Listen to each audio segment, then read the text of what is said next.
আসসালামু আলাইকুম। সবাই কেমন আছেন? আশা করছি ভালো আছেন।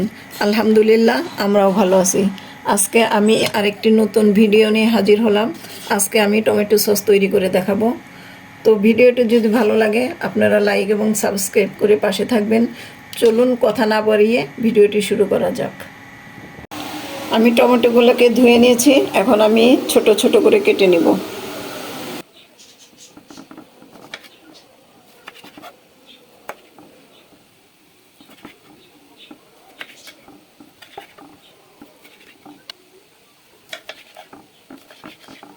আমি এখানে পাকা লাল টমেটো নিয়েছি, আর টমেটোর এই সাদা অংশগুলো ফেলে দিতে হবে, তাহলে সসটা ভালো থাকে অনেকদিন।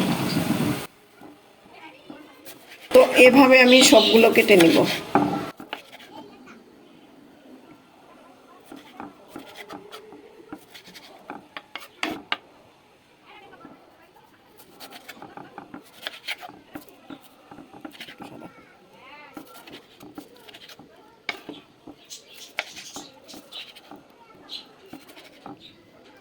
টমেটো কাটা সব হয়ে গেছে, এখন আমি একটা কড়াইতে দিয়ে দিলাম সিদ্ধ করার জন্য।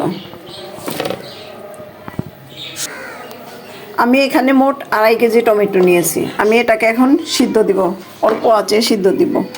আমি টমেটোর মধ্যে একটু লবণ দিলাম, এবং যাতে নিচে লেগে না যায়। যেহেতু আমি এখানে কোনো পানি ইউজ করিনি, টমেটো থেকে প্রচুর পানি উঠবে, পানি দেওয়ার দরকার হবে না।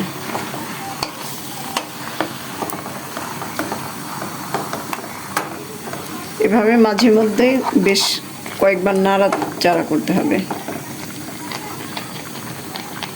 আমি এখন ঢেকে সিদ্ধ করব। 20-25 মিনিট পর আমি এখন দেখব টমেটোগুলোর কি অবস্থা। এখন দেখেন টমেটোগুলো অনেক পানি উঠে গেছে। তো আমার টমেটোগুলো সিদ্ধ হয়ে গেছে। আমি এখন এটাকে নামিয়ে ঠান্ডা করে ব্লেন্ড করে নিব। আর সিদ্ধ করার দরকার নেই, একদম পারফেক্ট সিদ্ধ হয়ে গেছে।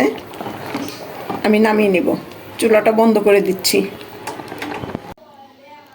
তো টমেটোটা ঠান্ডা হয়ে গেছে, এখন আমি ব্লেন্ড করে নিব।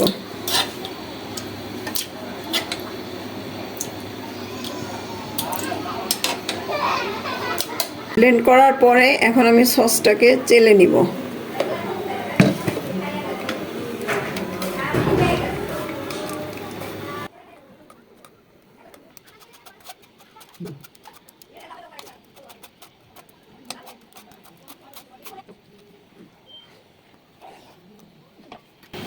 তো এভাবে আমি সবগুলো চেলে নিব।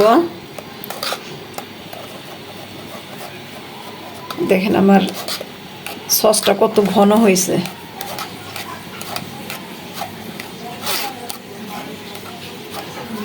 এবং টমেটোটা ভালো ছিল, কালারটাও সুন্দর হয়েছে। এটার মধ্যে কোনো কালার ইউজ করতে হবে না আমার, এক্সট্রা কালার।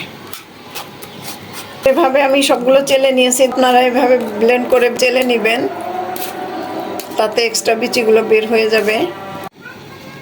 চেলে নেওয়ার পরে এই যে ঘনত্বটা এরকম হয়েছে, আমি একটু চামচ দিয়ে দেখিয়ে দিচ্ছি, আপনারা বুঝতে পারবেন। এখন আমি এটাকে চুলায় জাল দিব, এবং কি কি উপকরণ দিচ্ছি সেগুলো আপনারা দেখে নেন। আমি যে কড়াইটাতে টমেটো সিদ্ধ করেছিলাম সেটার মধ্যে এখন টমেটো পিউরিটা ঢেলে দিলাম। এখন দিব হচ্ছে 1 কাপ তেঁতুলের কাত। আর এই কাতটা আপনারা সবাই বানাতে পারেন। তেঁতুলটাকে একটু পানি দিয়ে ভিজিয়ে 20 মিনিটের মতো রেখে হাত দিয়ে কষলিয়ে তারপরে ছেঁকে আপনারা তেঁতুলের মারটা বের করতে পারবেন। এখন দিচ্ছি হলো 1 কাপ ভরে চিনি। চিনিটা বেশি দিলে সসটা অনেক ভালো থাকবে এবং ঘনত্বটা ভালো হবে। পরিমাণ মতো অল্প একটু লবণ দিলাম, লাগলে পরে আবার দিব। এখন আমি চুলাটা ধরিয়ে দিব, এবং ঝালের জন্য দিয়ে দিচ্ছি 1 চামচ লাল মরিচ। তো এখন আমি সবগুলো উপকরণ ভালোভাবে মিশিয়ে জাল করতে থাকবো যতক্ষণ পর্যন্ত সসটা আমার রেডি না হচ্ছে। আমি অনবরত নাড়তে থাকবো এবং জাল করতে থাকবো। এটাকে কিনার দিয়ে এভাবে নেড়ে চেড়ে দিতে হবে, এবং নিচেও যাতে লেগে না যায় সেদিকে সাবধান থাকতে হবে। আপনারা এভাবে করতে পারেন।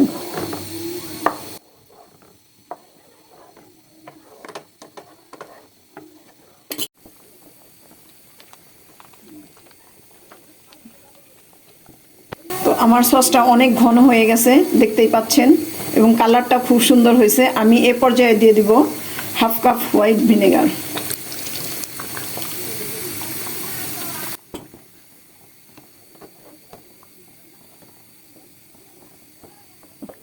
ভিনেগারটা দিলে কি হয়, বেশ কিছুদিন সংরক্ষণ করা যায়। আপনি নর্মাল ফ্রিজে 1 মাস 2 মাসও রাখতে পারবেন। আর বেশি দিন সংরক্ষণ করতে চাইলে আপনি ডিপ ফ্রিজ আপ করতে পারবেন। 15 মিনিট জাল করার পরে এখন আমার টমেটো সসটা মোটামুটি রেডি হয়ে গেছে। আর ঘনত্বটাই যে এরকম হইলে আপনারা বুঝতে পারবেন যে রেডি হয়ে গেছে প্রায়।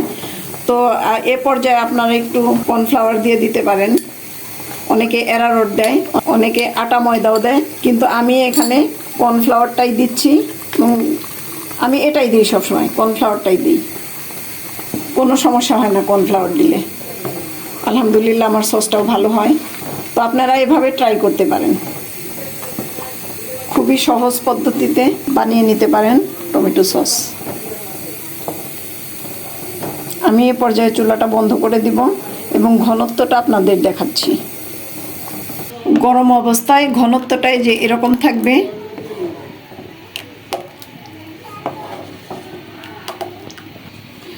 প্লেটে বেড়ে দেখালাম যে ঘনত্বটা ঠিক আছে, কাত করলেও যে পড়ছে না, এবং ঘনত্বটা ঠিক আছে। ঠান্ডা হয়ে গেছে এবং আমি যেভাবে দেখাচ্ছি কোথাও যাচ্ছে না। সসটা রেডি, ঠান্ডা হয়ে গেলে জারে ভরবো।